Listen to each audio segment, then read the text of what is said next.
All right, let's have a seat. So we are circulating two attendance sheets over here and there. I think I haven't got the sheet. We did, sorry about that, but we did. So don't forget to write your name on the sheet and make sure that it's circulating. Don't hold it to yourself.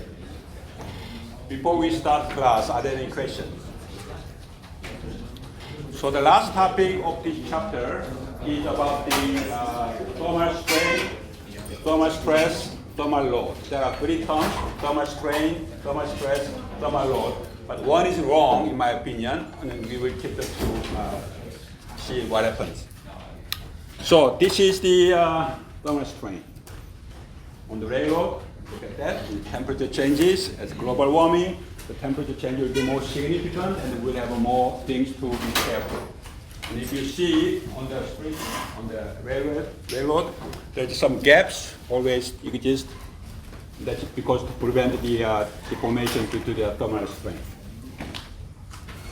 Also, if you look at your driveway, nearby your house driveway, if you look at your concrete slab, there is about the 5 feet, and there is a gap between them, right? That's exactly for the purpose of preventing cracks into the thermal stress. Thermal stress. What is the thermal stress, though? Thermal stress. Something is contained, and due to changes in heat, it wants to expand. There's thermal strain, but it can't expand. Then internal stress will be generated. You see what it says? You try to expand it, but if you hold it tight, you're not allowed to expand it, so you generate the stress. That's a thermal stress. But we want to eliminate that words. There is no thermal stress whatsoever. There's only mechanical stress. Stress can only generate by mechanical. There's no thermal. So we'll see why then people call open thermal stress. Okay. I know what it implies, but we need to change our understanding of the stress. Thermal load. What is the thermal load? Thermal load. Temperature is kind of a load that you apply. There is no physical thing called a thermal load in reality, but for the purpose of the finite element analysis, the temperature change, the effect of the temperature change, look like you are applying a force on the right hand side. K, Q equal to F type equation. K is stiffness, F is force, right? So if you change the temperature of a part, then it look like there is on the right hand side due to the temperature, look like it's applying the force. So it's all confusing concept. Why if I apply the force, then there must be some stress, right? At the same time. So these are all confusing concepts. So let's make it clarified today about the temperature change. So we go back to the note. Section 1.5, thermal strain and load.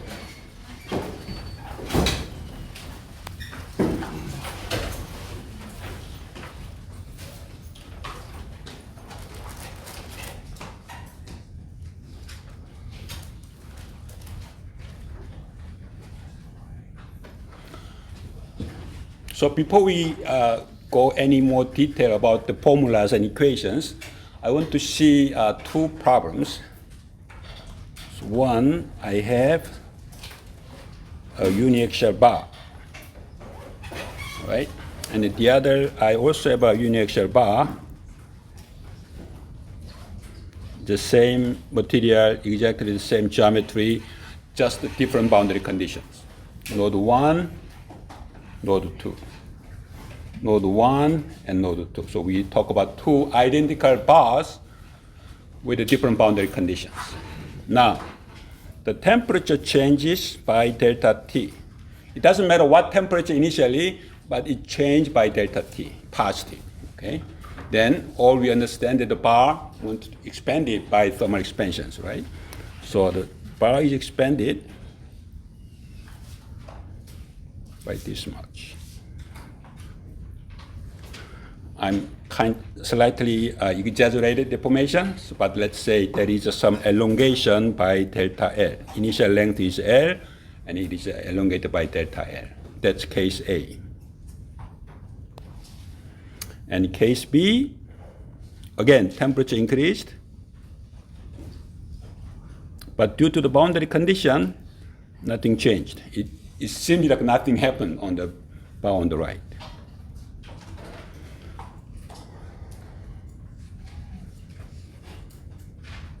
So is there any strain on the left? Yes. Is it possible that it just got a little fatter? Yes, it will get fatter. But when I say one-dimensional bar, we only talk about one dimension. We ignore all the effect of the other side. So let's not go that much detail. They'll only appear when you go to the three-dimensional solid or two-dimensional plane. But right now, this is a one-dimensional element. A, do you have a strain? Yes. B, do you have a strain? No. No. Okay. A, do you have a stress? Oh, so you have a strain, but you don't have a stress. B, do you have a stress? Yes. Oh, so you don't have a strain, but you have a stress. That's the where we are trying to get it. Okay. So, in our definition in the previous section is, if you apply the force, then you produce stress, right? And then the stress will cause the strain, and the strain will cause deformation. So the all connection of the mechanics is starting from force will generate the stress, will cause the strain, integrating the strain will be displacement. There will be displacement and the force will have a relationship. But now it is against our common understanding. There is a strain, but there is no stress. There is no strain, but there are stresses. What happened? So now when we call the strain, now we add the adjective called total strain.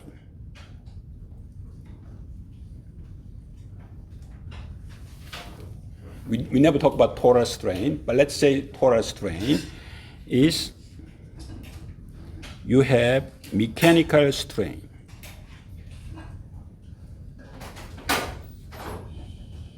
plus you have a thermal strain.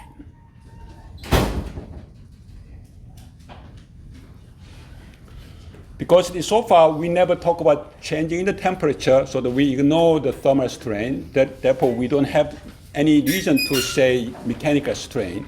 But all strain that we talked so far was actually mechanical strain.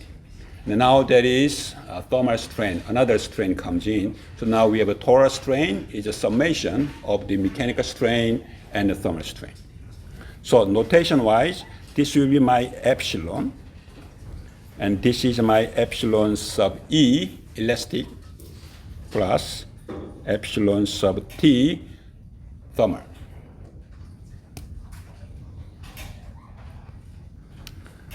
So three strains, right? Now we need to tell which strain are we talking about in the previous example, whether you have a strain or no strain. We need to make sure that one is. First, finite element. The finite element analysis that we talk about calculates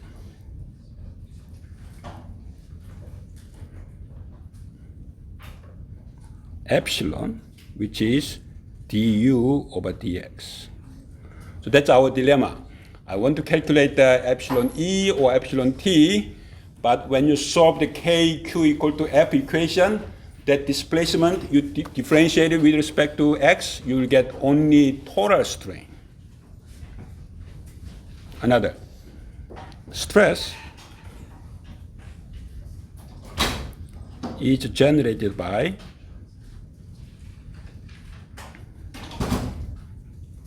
epsilon E. So again, all strain that we talk about in the previous one is only mechanical strain. So only mechanical strain generates the stress. The thermal strain will not generate the stress. So the term thermal stress is a kind of wrong concept. Stresses are all mechanical. One of my research areas is called failure of the system. So one of my research is when you get some signal of your system, then you need to identify any damage on your system and then you look up over the time to see how the damage evolves, and then eventually you stop it before it fails.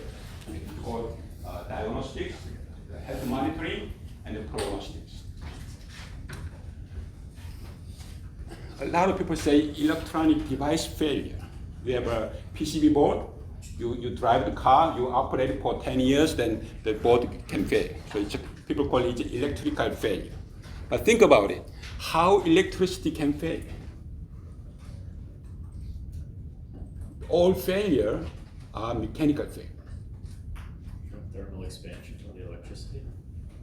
Thermal expansion will fail your solder joint by crack. Isn't it mechanical? So every failure in the life or in the engineering system we talk about is all mechanical failure. There is no electrical failure. No, there is all mechanical failure. That's why mechanical engineers are so popular. In order to prevent something, or in order to identify something, you need a mechanical engineer. I have a friend in the Samsung Electronics. They hire about 40% of the every year mechanical engineers in electronic companies. Why do you need a mechanical engineer in electronic companies? You need to design. You need to make some product, right? The cell phone that you're looking at is really complicated mechanism. In very small space, you stack all those. These are mechanical engineering jobs. Anyway, so let's continue. Yes. If a BMS fell in a battery storage, isn't that electrical? Say again? If a BMS fell in a battery storage. No. Eventually, when the storage fails, there is some crack in the material, right? So how you define the crack propagation? Then the stress concentration. So without talking about stress, you cannot talk about crack. Right? So of course, the cause of the crack or the cause of the loading may comes from chemical reaction, temperature changes. Whatever happens, eventually it will start with a crack and it will propagate over time by stress concentration. Unless you're talking about quantum mechanics, that's out of our range. Okay? It's not continuum, it's always discrete. So I cannot talk about quantum mechanics, but whenever we consider it a continuum mechanics, everything is related to mechanics. One interesting in quantum mechanics is when I touch my skin, okay, is it really touching something? No. That was a very interesting concept that you need to overcome, right?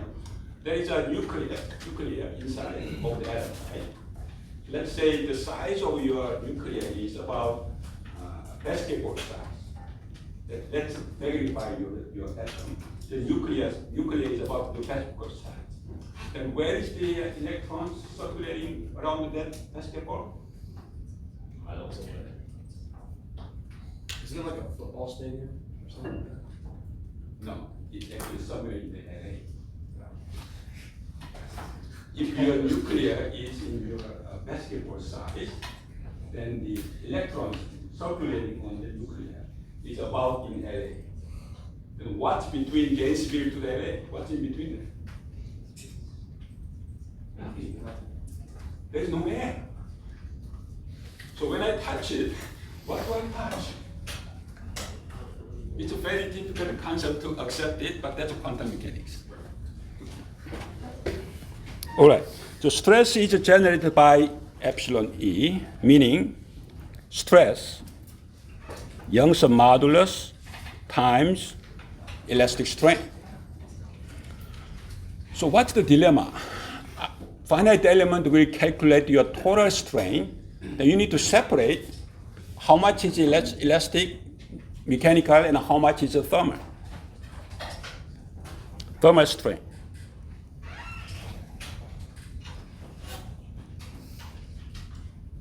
Epsilon T is alpha times delta T. What is alpha? Anybody? The modulus of thermal expansion or something like that. Coefficient. Coefficient. So it's the thermal expansion coefficient. I don't allow them to use the modulus. Young's modulus is my modulus. You cannot steal my modulus to the heat transfer. No, you cannot do that.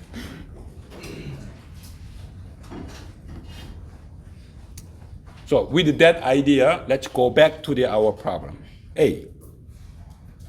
So you look at the problem A, 3 strains, right? Tell me what strain is 0, what strain is not 0. A.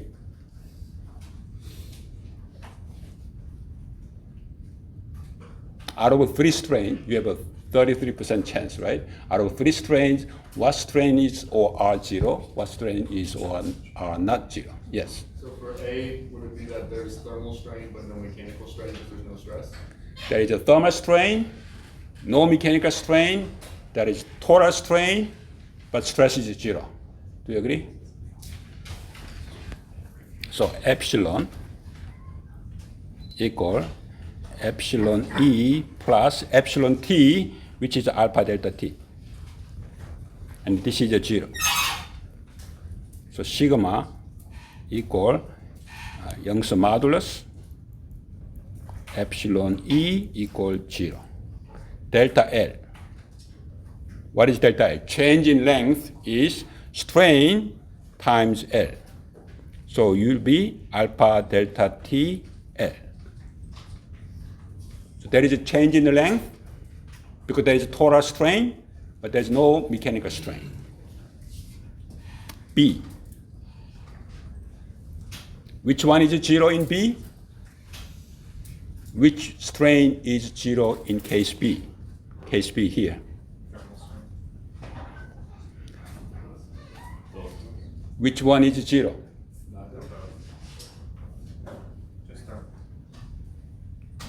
Is that there's thermal and mechanical strain? Total strain. Stress? Total strain is 0. Do you agree? Because you are fixed. You are not allowed to move. du dx equal to 0. So total strain is 0. It does not say mechanical or thermal are 0. The entire thing is fixed. So total strain is 0. So epsilon is still epsilon E plus epsilon T, but 0. Therefore, what is epsilon E? Equal to the thermal strain. Negative of thermal strain. So it's a negative alpha delta T. Then stress, again, same Young's modulus times thermal strain is negative E alpha delta T. It's compression.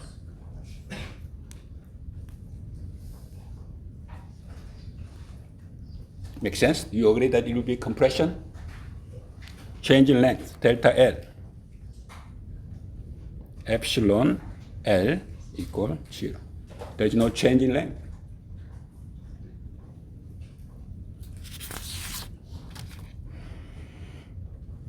Any questions? This is a conceptual thing, right? This is a concept. Now, how we formulated this one into the finite element framework, that's a separate issue, but you need to understand this one. If you are a mechanical engineer, and needs to you learn the mechanics and in heat transfer, thermodynamics, this is a minimum. I mean, how can it be simpler than one-dimensional bar, right? This is a minimum of the understanding that you need. Any questions? All right? In general, now we generalize. Sigma equal E epsilon E. We didn't change anything, but instead of writing epsilon E, because epsilon E is not what we calculated, we calculate epsilon, right? Minus alpha delta T. Again, there is no thermal stress, there is a thermal strain, mechanical stress. So now if I manipulate this equation, then my epsilon is sigma over E plus alpha delta T. So first one is epsilon E and second one is epsilon T.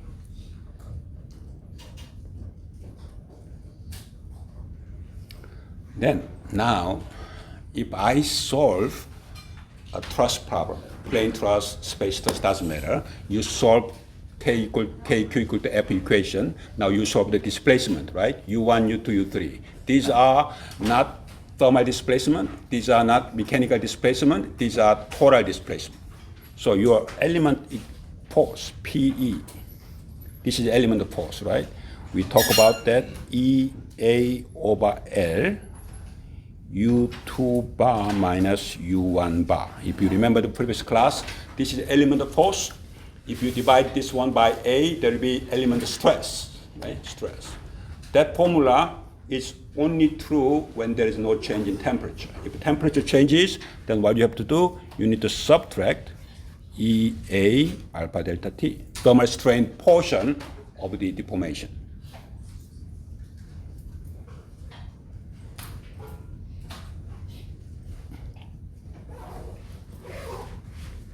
So then now, the reason that I have this equation is I try to move to the finite element equation. So finite element analysis with the thermal load.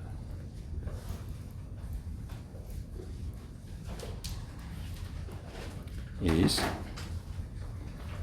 your element of force equal element of stiffness, element nodal displacement in local coordinates minus some thermal effect. Right now it's a thermal effect. So this one, this portion will give you KQ. Okay, this portion will give you KQ term, but there is another additional term on the right-hand side. It's more like a subtracting from that point. So now, if I move KQ term to the left or F term to the right, then I have original equation of finite element analysis. 1, negative 1, negative 1, 1. U1 bar, U2 bar equal F1 x bar, F2 x bar plus EA alpha delta T, negative 1, positive 1.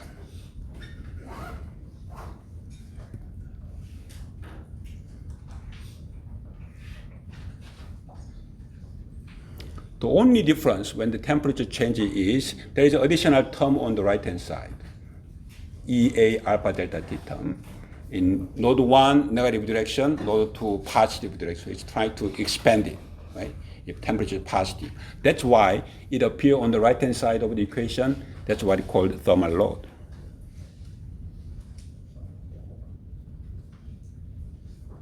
So there is no physical load, but it plays similar role as if it is force applied to the element. You need to assemble.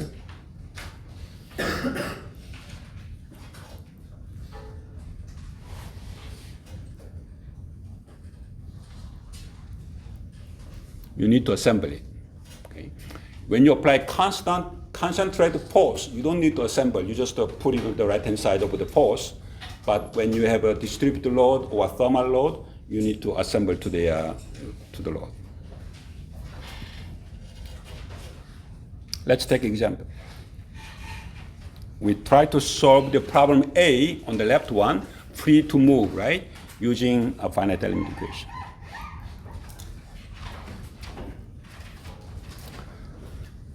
Node 1, node 2, we have one element problem. So EA over L, 1, negative 1, negative 1, 1. U1, U2. I did not use the local coordinate because this is a one-dimensional problem. Equal R1, 0. R1 is the reaction at node 1. 0 is force at node 2. You don't apply anything, right? And then temperature changes. Temperature changes by delta T. So you have a plus EA alpha delta T, negative 1, positive 1. So that's your equation that you need to solve. Any question? Yes. Yeah, I just want to check where the attendance sheet is, because I'm aware of a lot of people who didn't get it last time, so let's just make. Who has the attendance sheet? He has two. Cool, just want to make sure you can pass it, you can pass it.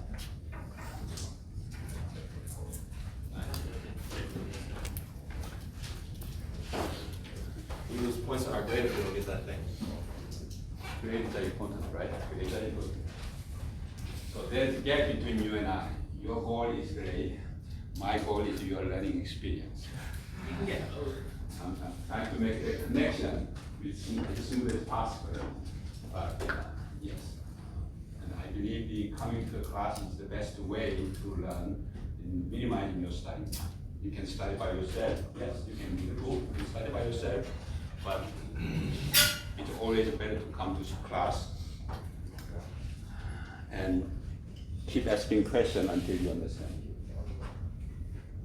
Not asking questions is also not a smart way to spend your money. You know how much money do you spend in every class? Do you know how much money that I earn in every class? So you are the customer. So it's a weird that I push you to learn. You need to demand me to learn. But life is not always what it's supposed to be. So we accept the current mechanism that I push you to learn. But I'm keenly interested in the student's learning experience. Any questions so far? Is this question clear to you? What's next step? What are those two F terms up there? Epsilon. Where is epsilon? EA alpha delta T. I think you said about the F, P to the X, 1X. Sorry about that.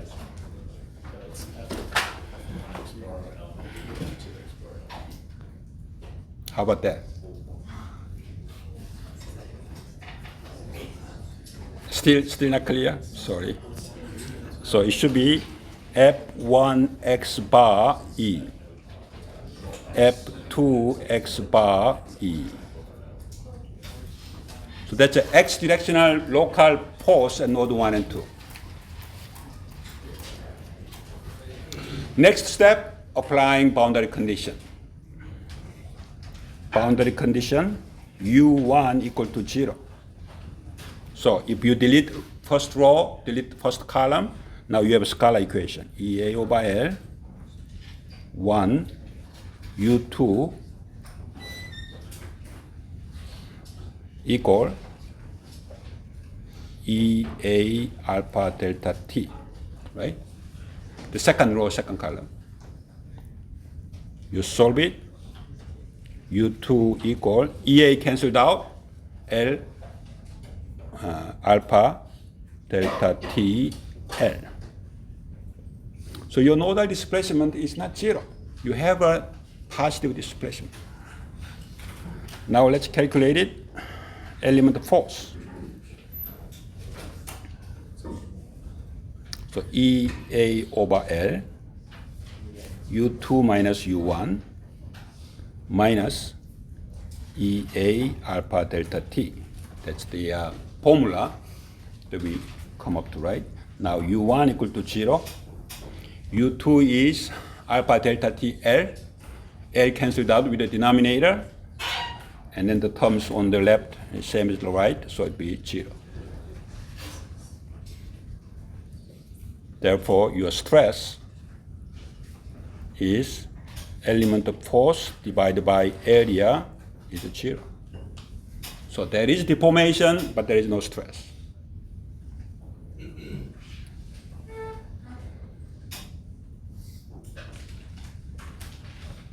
From row 1, the first row that you deleted, EA over L, 1 times U1 minus 1 times U2 equal R1 minus EA alpha delta T. So U1 equal to 0.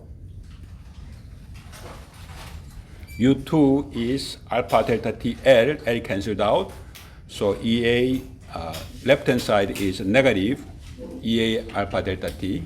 Right hand side is R1 minus EA alpha delta t, so that the R1 should be 0.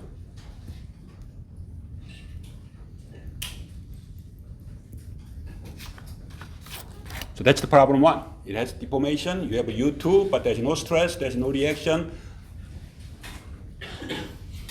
Case B.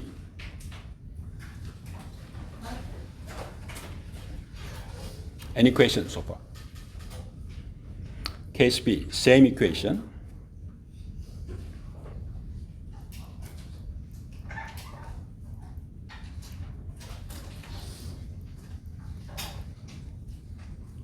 U1 and U2. Now it's both reactions, right? R1 and R2 plus EA alpha delta T, negative 1, positive 1.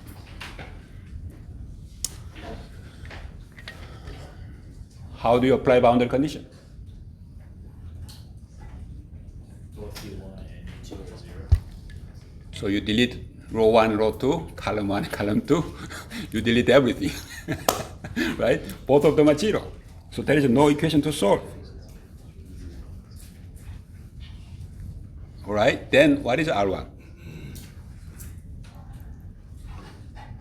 EA alpha delta T. What is R2?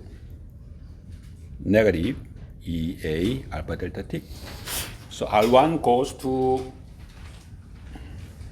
and R2 goes to here. Let's draw it.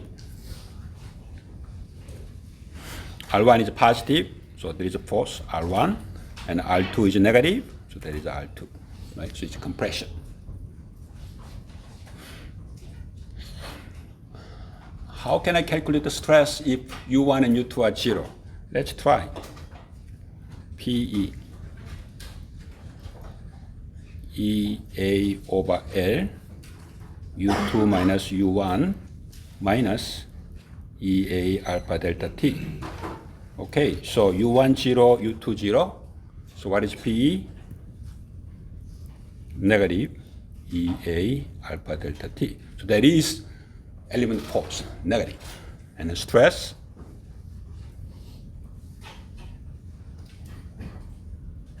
negative E alpha delta T. That's your stress. You have a compressive stress, even if there is no deformation.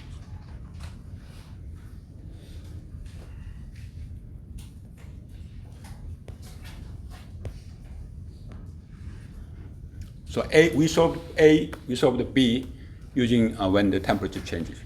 Any questions?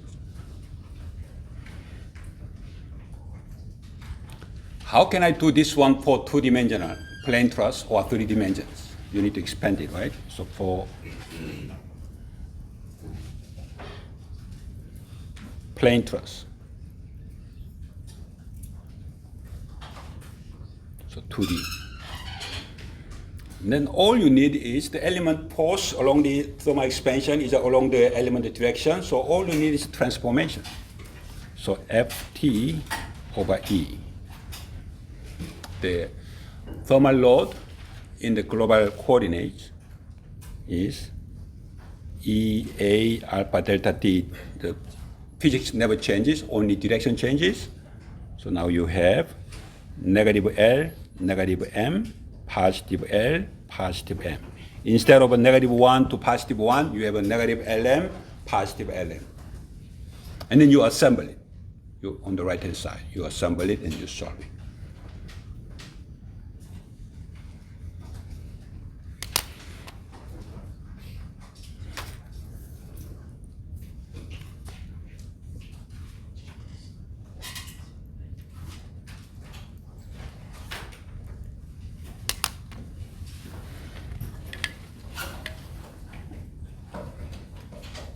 Any questions?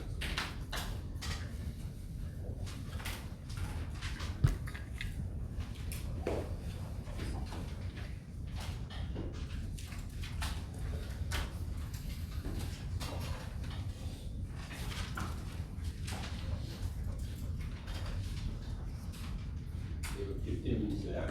I'm done for my contents for today. So I'm thinking about what do I do.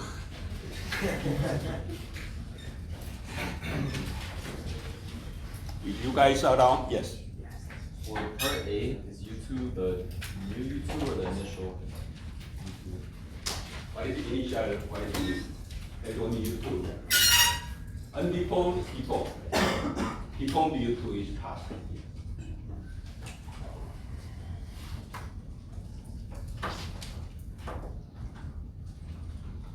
So I guess you guys are around, yes. For part B, how come it's not, with like the R1 and R2 side, how come it's not negative E in the alphabet?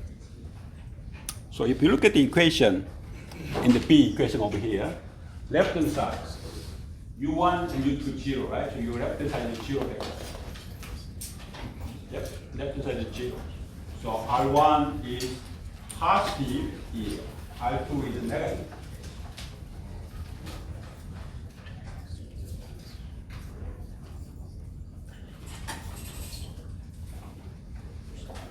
So before I come to the class, there is one word that I always think about, and I want you guys to guess it. What is the single word that I always think about it before I come to class? Word. Try again. Great? No, probably not. Teach. Probably not. I taught this class for more than 23 years right now, so no. I'm done. I'm fed up by teaching. Final. Finite. No, I always think about motivation. So I had a son. I tried very hard to teach him how to play the violin when he was young. But every time for practicing 30 minutes, his face was a really frowny face after coming out of the practice, and he really got mad, right? So we gave up about 2 or 3 years after we tried. But when he come to here, when he go to the middle school, he started learning guitar. I don't want to spend the time with money to teach him how to play guitar, right? So we never taught him any lessons. But he learned guitar by watching YouTube by himself. And he played really well, darn well. Then I realized it really doesn't matter what I teach in the classroom. If I provide you enough motivation, now is the world that there are a lot of information outside. You cannot complain that there is no information that I can learn about. That's not correct statement anymore. Information are there, just that you are motivated to find the information and learn about it. So I was thinking, what kind of motivation that I can give you? So I was just thinking, what's the average age of you guys? 23? 22, 23? So when I was in 29, 5 years later, I designed the self-propelled howitzer vehicle. It was the defense industry in Korea at the time, and basically, I designed the structure. So that's you can imagine 5 years later, you laugh, right? 28, 29 versus 22, 23. Right? So time will go really fast. Within 5 years, many of you, some of you will be in that stage. So the product line of the drawings, blueprint, it's about 3,000 drawings. And do you know that each drawing, the drawing person has to be signing? Not in SolidWorks, but in older days, each part is one drawing, someone has to sign it. So I signed 1,500. So one day, the stack of the paper, I signed whole day to sign it. But that vehicle is very popular now. So in the military market, that one is the actually top one at this point, most selling howitzer models. So from your age to 5 years, within 5 years, I hope that many of you will be in that stage, And I hope most of you will be ready for that. So I run the finite element simulations. I did, at the time, SolidWorks was not there. I modeled using Pro Engineer at the time.